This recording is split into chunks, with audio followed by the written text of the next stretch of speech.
All right, let's dive right into this explainer. Think of me as your personal technical tailor today, guiding you through drafting a professional pant block completely from scratch. If you've ever felt kind of intimidated by the sheer amount of geometry that goes into making a pair of pants that actually fits, well, you're absolutely in the right place. Today, we're breaking down the source material to give you a masterclass in pattern drafting. We're going to transform those numbers and flat lines into a three-dimensional garment that perfectly contours to the human body. To demystify all this heavy math, we're going to approach this exact process just like building a house. Absolute precision is what creates that perfect foundation. Think about it. If you start building walls on a crooked floor, the roof is eventually going to cave in, right? In tailoring, if your initial central axes are even slightly off, your pant leg will permanently twist around your calf every time you walk. So we're really focusing on exactness today, ensuring our architectural frame is fundamentally flawless before we even think about cutting into our fabric. Here is our architectural blueprint for today. We'll start by laying the foundation with our vertical lines, plot our horizontal widths, expand the back leg, navigate that tricky crotch curve, and finally, connect the whole blueprint together. All right, starting off with Section 1, laying the foundation with vertical lines. We kick things off by laying down the main load-bearing pillar of our house frame, our central vertical axis. This is where literally all of our subsequent measurements will originate. So we establish line A, and we mark point 1 right at the top for our waistline. From that intersection of point 1, we measure exactly 18 centimeters straight down the line to plot point 2. We square across at point 2, and boom, that becomes our hip line. That 18 centimeter drop, that represents the standard waist-to-hip measurement for our draft.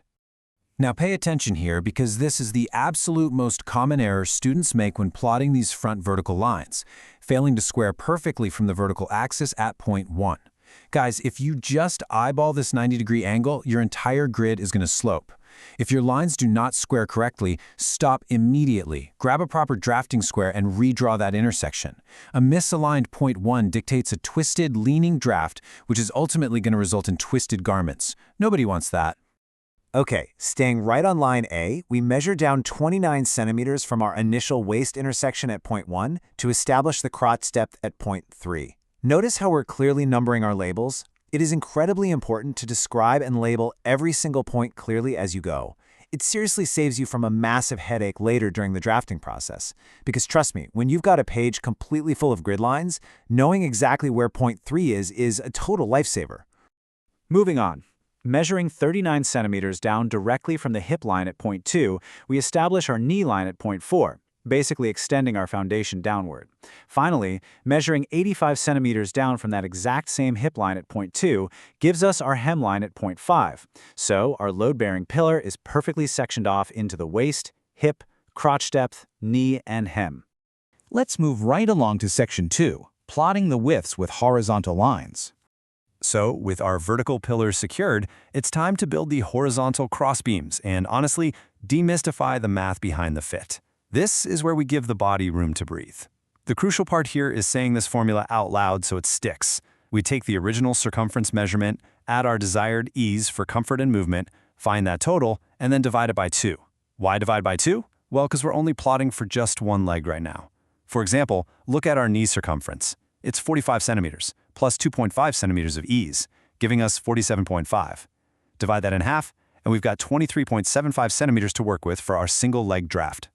By repeating this really simple 4-step tailor's method for the waist, hip, knee, and ankle, you distribute the volume perfectly across your central pillar. Remember that 23.75 centimeters for the knee we just calculated? Well, we split it again and put half on the left of line A and half on the right. This makes sure that the grain line perfectly bisects the leg, keeping the balance absolutely immaculate. All right, Section 3, expanding the back leg. Now we need to expand our frame to support the back of the leg. Think of this like the heavier roof trusses of our house. The back naturally requires more room to accommodate the seat and the calf, so we establish a brand new vertical line, line B, to anchor our back measurements. We find the halfway mark between points 9 and 19 on our front hip line. From this new center point, which we're going to label 15, we square a line all the way up to the waist and all the way down to the hem. We've basically created a secondary pillar strictly for organizing those back leg horizontal widths. Next up, Section 4, navigating the crotch curve. We are now arriving at the trickiest architectural element of our entire draft, mapping out the specific crotch extensions. Getting this curve right is literally the difference between a pant that glides and a pant that painfully pinches. Notice the subtle difference in how we plot these out between the front and back. To create our guides, we draw faint diagonal lines. For the front, we just connect point 9 on the hip to point 11 on the knee to find intersection 26 on the crotch line. But the deeper back curve requires connecting point 9 all the way over to point 22 on the back knee line to find intersection 27. From these precisely plotted intersections, we measure out our specific top leg ease amounts to finally complete the crotch extensions. And finally, Section 5, connecting the final blueprint. Okay, so our mathematical scaffolding is completely plotted and labeled. It is finally time to put up the walls. We get to connect the dots and reveal the actual shape of the garment. You can totally freehand this process or use French curves and straight rulers. Connect point 6 to 8 with a straight line for the center front, and then drop it into a smooth, elegant curve right out to point 28. This curve represents your front rise. Keeping it perfectly smooth ensures it sits cleanly against the body, without any of that odd bubbling or wrinkling. For the front inseam, we gently curve our line inward from the crotch extension at point 28 down to point 10 at the knee. Once we hit the knee, we straighten the line out as it drops completely vertically down to point 12 at the ankle. What this does is mimic the natural slope of the inner thigh compared to the straight drop of the lower leg. Sealing the floor of our house is incredibly simple. Just connect point 12 to 13 with a solid, straight horizontal line. Bam! That establishes the opening at the ankle where the pant will actually sit on the shoe. Now for the outseam. Draw a beautiful curve from the side waist at point 7, passing exactly through the hip width at point 9, and sweep it all the way down to the hem at 13.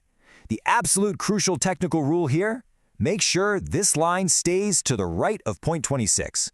If it crosses point 26, you've just mathematically shortened your top leg allowance, and I guarantee you the pants won't fit. Take a look at this. Here we have the fully constructed front wall of our pant block. Notice something interesting? We're leaving the top waistline perfectly straight from point 6 to 7 for now.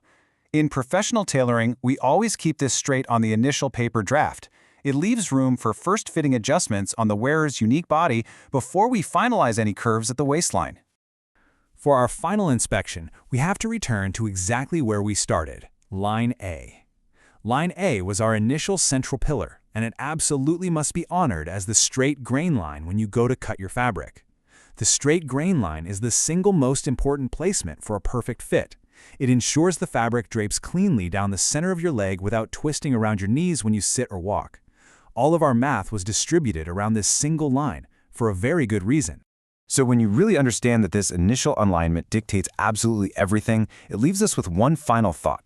How will mastering this foundation permanently change the way you approach garment construction? Once you start treating pattern drafting not as some wild guessing game, but as exact architectural science, really respecting your pillars and your grain lines, you elevate your craft from simple sewing to true bespoke tailoring. Think about that the next time you sit down with a blank piece of paper and a ruler. Keep learning, keep drafting, and I'll catch you on the next explainer.